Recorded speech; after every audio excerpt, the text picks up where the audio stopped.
interrupt you along the way. Yes, sir. Good morning. Good morning. Anna DeVita and Andrew McCutcheon on behalf of the appellant, Jose Ramos. I'd like to reserve 3 minutes, Your Honor. Very good. Go ahead. Judge, we are here today. We're asking you to set aside the sentence on the case of Jose Ramos based on the vindictiveness that was clear by the court in this case. When we consider the factors in the Wilson court, it is clear that this court participated in plea negotiations in that it injected itself into the plea discussions. It was not invited by either side to participate. It voluntarily injected itself. It also, besides injecting itself, made several statements throughout the hearing that indicated its vindictiveness. Number one, and I'm pointing the court to the record, it clearly, not only does it say, are we ready to proceed, and then it says, or is this defendant ready to bite a rather big bullet?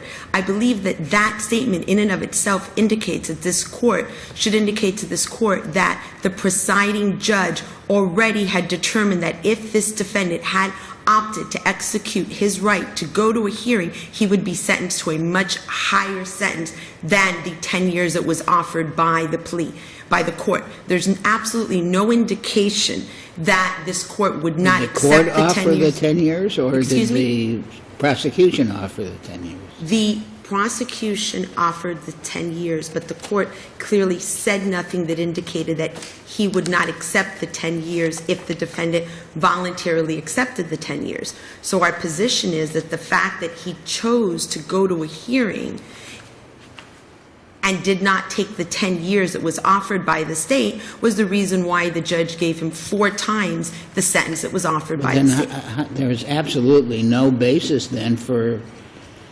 ever sentencing above the prosecution offer. Well, Judge, as this All he court... has to do is say no, and if your position is accepted, the prosecution offer is the maximum that the court can sentence him to. No, Judge, what we're saying, Judge, is obviously the court has to consider a totality of the circumstances, the different factors as it relates to specific cases. Not only did the court participate, we're not saying that the court cannot ask a defendant specifically, are you going to accept the plea? But I think when the court goes one step further and makes 2 different, or actually 3 different statements. Number one, he says that has he had a chance to sleep on it, and he specifically says to avoid a hearing, therefore indicating that if he was to go to hearing, the punishment would be significantly more. This is the defendant that was sentenced to 4 times the plea offer. If you look at not only the fact of him participating in the plea, you look at his statement. I think his statement when he says Mr. Ramos wants to bite a rather big bullet injected himself as to his personal ideas on this case. He did not remain neutral like the Warren court has asked. Not only is he urging the defendant to take the plea. Is there any single case in the history of Anglo-American jurisprudence in which the judge has not wanted the defendant to take the offer and avoid a trial or a hearing? Well, Judge, I think the court, especially... Of course he wants to do that. Well, Judge, I don't think, and I think that what the court needs to look at is, has the trial court exceeded... The question is he punishing the defendant for going to a hearing? Absolutely, Judge. That's the only issue. Absolutely, Judge. And if you look at the totality and you look at the reasoning for this sentence, nothing new came to light during the hearing that would indicate that he should be punished 4 times more severely than the state attorney's plea. But the state attorney doesn't sentence people. I understand that, Judge. The trial judge sentences people. I understand that. And the trial judge never said, I'm offering you 10 years. Which is Absolutely. what is really, quote, bad, end quote, in these circumstances. I understand. He said, it's up to you. Right, he says it's up to you, and he also says, and if we He proceed... never said, if it were up to me, the judge, I'd give you life. Right, but Because there's I know all about this case, because I've heard all about it. I know all about it, and I know all about you. And I'm shocked that the prosecution should only offer 10 years because I would give you 80. Well, Judge, what you have is... But he didn't say anything like that or the reverse. Well, if you look at the fact that this case was before the judge on at least 10 separate occasions, a case where this specific defendant had already asked the court to recuse itself and the court did not recuse itself. This is not a case where the judge does not know the facts. He knows. Yes. He also has the underlying But case. he also, that's my point. He didn't say that on the basis of what I know, I wouldn't approve this 10 years. I'm only suggesting it to you because it's good for you. Now, the fact that you're going to trial has nothing to do with it. I want to give you 80 years anyway, or 40 years, or whatever. Judge, but I don't think Isn't that just as rational an explanation of what happened here? In fact, more rational, because that's what judges do. Judge, If judges and rational can be used in the same sentence. Judge, with all due respect, I don't agree with you. I think that this same court in the Wilson case specifically said that we should consider all four of those factors. And I think all four of the factors are clearly visible on the record on this case, and therefore the burden has shifted on vindictiveness to the state. I think that while he did not initiate, he definitely participated. He definitely made statements that were off the cuff. I think he made statements that indicated to a defendant that he was going to sentence him to more time if he executed his right to go to trial. It didn't make much impression on the defendant, did it? I beg your pardon? It didn't make much impression on the defendant. I don't believe that this court should be concerned, with all due respect, as to the impression it made on the defendant. The court should be neutral, and it should not apply one side to another. What makes this case more outrageous is... No, it's not a matter of neutrality. It's a matter of, in this case, it's a matter of punishing the defendant for going to trial. And there is, as I've indicated, there's no indication that the reason that he gave him 40 years is anything that other than he deserved the 40 years.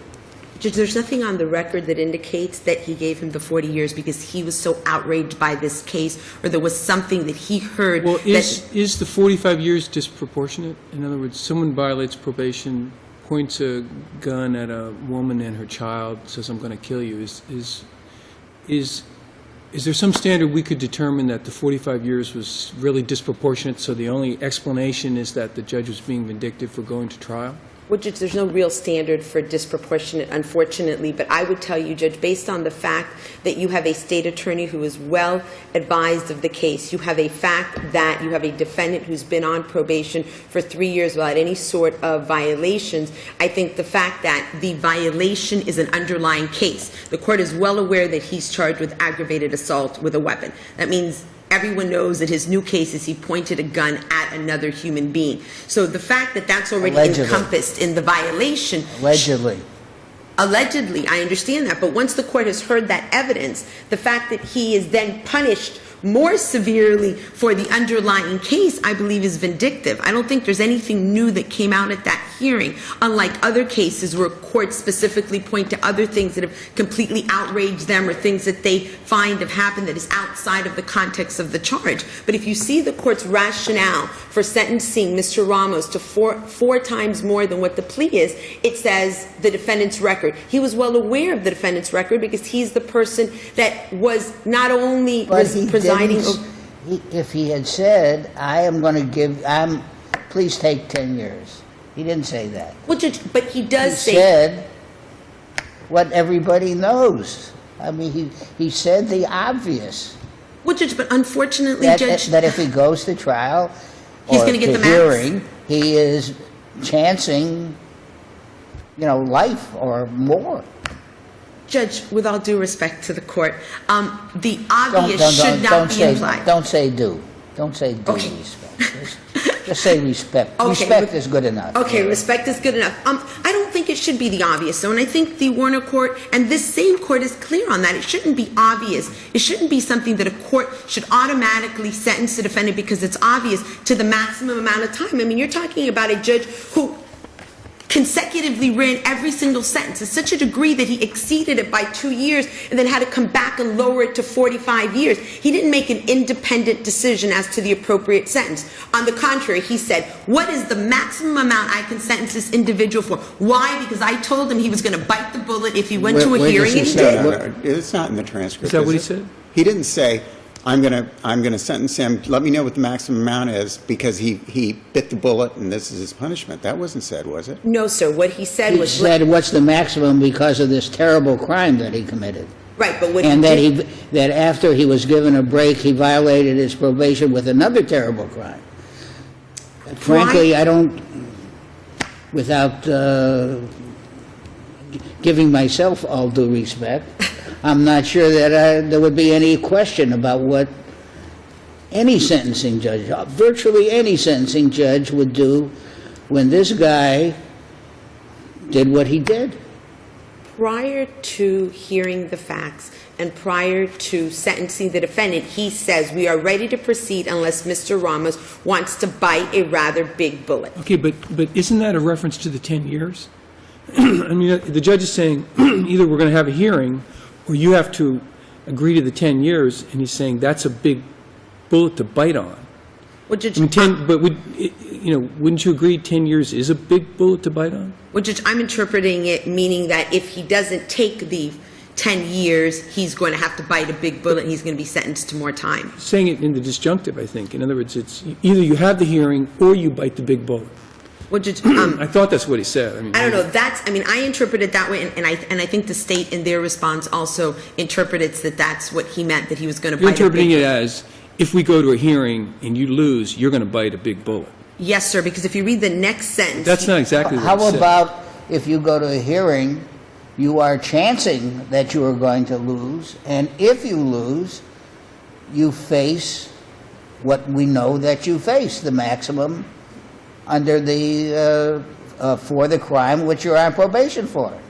You're absolutely right. And if he had said, and if you go to a hearing, you face a maximum of state, how much is the maximum? 45 years, and it would have been different. But you have a defendant who's also listening to this through an interpreter. So you have to be very careful with the words you're choosing. And I think that that's why the courts want to maintain that they become as neutral as But the opposite possible. is, if what you say is true, after all this colloquy, if the defendant takes the 10 years, he gets 10 years. If he doesn't take the 10 years, he still is going to get only 10 years, No. according to what you say. No, Judge, what I'm saying is that the court should look at all of the facts, and if they're going to sentence the defendant to a significant amount of time, 4 times more than what the state offered, it should have legitimate reasons which are backed up by something on the record, and which is what The courts legitimate have reason said. is the crimes that were committed by this defendant, by your client. And That's the legitimate reason. And the crimes that were... And the legislature has said what the maximum sentences are for these crimes. Right, Judge, but under that thought, then every defendant knows as a matter of law that once they go to a hearing, they're going to get the maximum amount of time. No, but they have to know they're going to get within the guidelines, don't they? And it can be at the bottom, it can be at the top, it can be in the middle. And I agree with you. And if he had told the defendant exactly that, you can be sentenced up to 45 years, then that would have been acceptable. If that was not told to the defendant, then we're going to be back here soon, are we not? Which he doesn't, though. He instead says, and then he goes on to say... If he was not told that, we're going to have a ineffective assistance of counsel claim, aren't we? Well, Judge, perhaps we will be having an ineffective assistance of See you counsel. later. Based... Counsel, we've taken you way over. Okay, Thank you very Your Honor. much. Thank you. Let you have a minute for rebuttal. Counsel? Thank you. Good morning, Your Honors. May it please the Court, Brent Kelleher on behalf of the State of Florida. Where the totality of the circumstances does not give rise to a presumption of a vindictive sentence, when the burden remains with the defendant. Here, that burden has never shifted to the state. Okay, but here you had, seasoned, experienced prosecutors hopefully, saying, you know, we'll offer you 10 years. And the judge coming back at the end of the process at 40 years. I mean, it does seem to be a big Yes, Your Honor. disparity. The state's initial offer was 10 years. The defendant did turn it down. Was that 10 years proportionate to the crime? One could argue that it was. The crimes were serious crimes, as pointed out by members of the panel. But using the factors set out in Wilson, there was no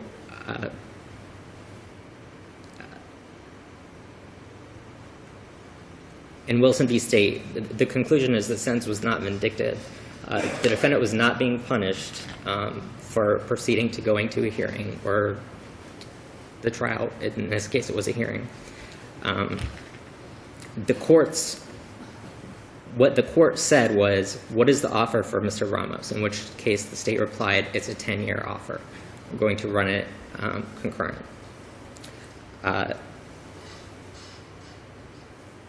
With respect to the comment the court made regarding biting the bullet, it's the state's interpretation that, and I'm reading from the record, we are ready to proceed unless Mr. Ramos wants to bite a rather big bullet. And the state's interpretation of that is we're ready to proceed to this hearing unless he's willing to accept the state's 10-year offer. Yes, I mean, obviously that. I mean, what else would it be? And But is there something wrong with that? That's the issue. And the state's position is there was nothing wrong with that. There was no judicial participation with the plea negotiations. The judge never interjected himself. He did say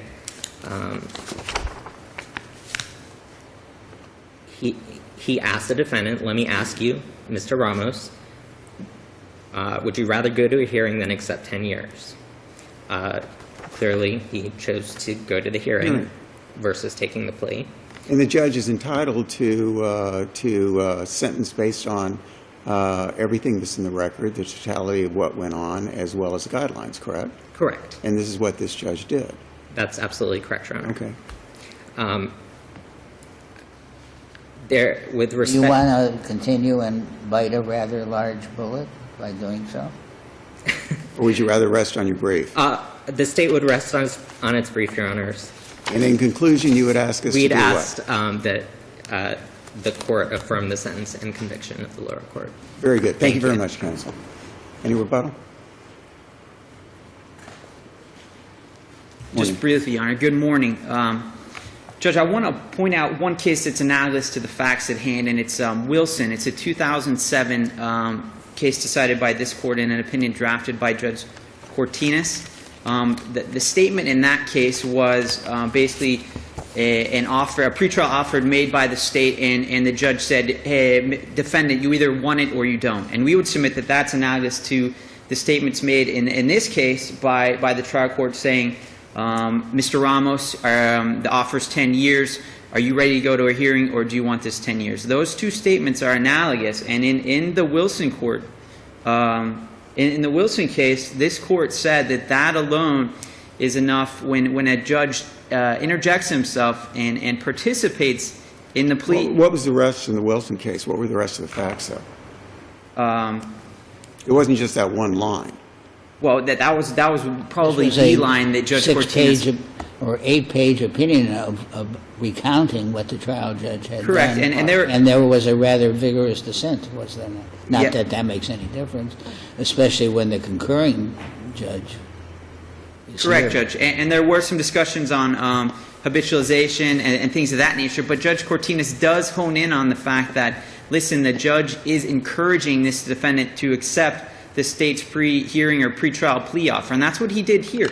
The court goes back to the fact that he could be sentenced to all this time if he proceeds with the hearing and is found in violation or guilty. but the judge in this case was encouraging the defendant to accept the 10-year plea offer. Is there, I'll ask the same question. Is there any sentence or any proceeding or anything in which the in which the defendant turns down a good offer and then is sentenced to more, which would not be subject to, and in which is always the case, and particularly with trials, and in this case there's almost nothing to be gained. It's a probation hearing, which is, how long did it take? 30 minutes? Right. Well, it's clear from the record, though. What is the motivation of the trial judge Well, he to wants get rid to. of a 30-minute case if he's out to get this defendant and give him the maximum? The defendant is getting only a break. I mean, But he do you can't. understand? I understand absolutely, but he can't encourage a defendant and then make it seem or even hint that there's any sort of impropriety that he's punishing him for exercising his procedural right to a hearing. And that's what he says when he says, I'd like to avoid a hearing, or let's see if we can avoid a hearing. I'm willing to accept the state's 10 years. I think it's appropriate. I'm willing to accept it. The state seems to think that it's appropriate. And then 30 minutes later sends him to 45 years, and the only thing that's taken place in between is... The purpose of all of these cases, if there is such a purpose, is to indulge a presumed impropriety on the part of a trial judge, which is wrong in the first place. It is that rather than go through the trouble of a trial, sitting here and doing my job, which is what I'm supposed to do, in order to avoid my doing my job, I'm going to accept a lesser sentence than you deserve. That the whole premise is evil, in my opinion. But that's what the premise is. In this case, there's no reason for such a thing. It's like a case a long time ago where the judge, the jury is out, and the judge is afraid that the defendant is going to be found not guilty, so the judge offers him a lesser sentence. The jury finds him guilty, and the judge sentences him to what the crime deserves.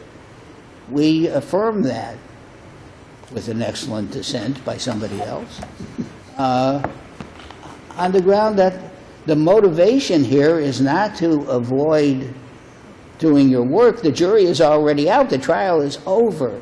The idea is, in the trial judge, is it's really not his right to do that, but it has nothing to do with vindictiveness. It's to avoid the guy who the judge thought was guilty from walking. This is the same thing. What is the possible motivation to avoid a 30-minute trial?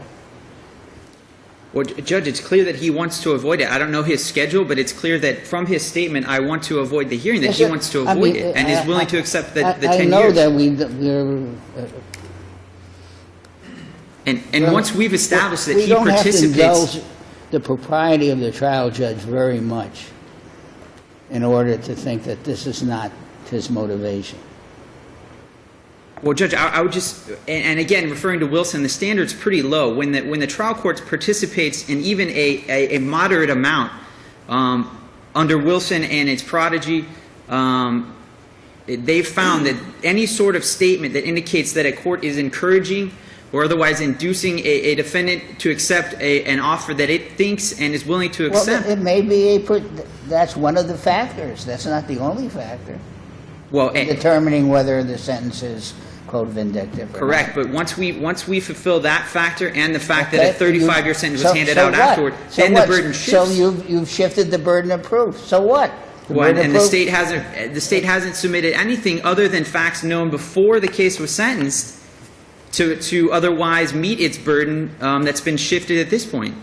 As Your Honor said, there's nothing in the record, and the state mentioned nothing when they were up here now that would indicate that there were facts that were substantially dissimilar that were known after the hearing as opposed to what was before. And the court knew that it was a ag assault. The fact that you have the presumption that they have the burden of proof doesn't mean that you win. You don't win every case in which they have the burden of proof.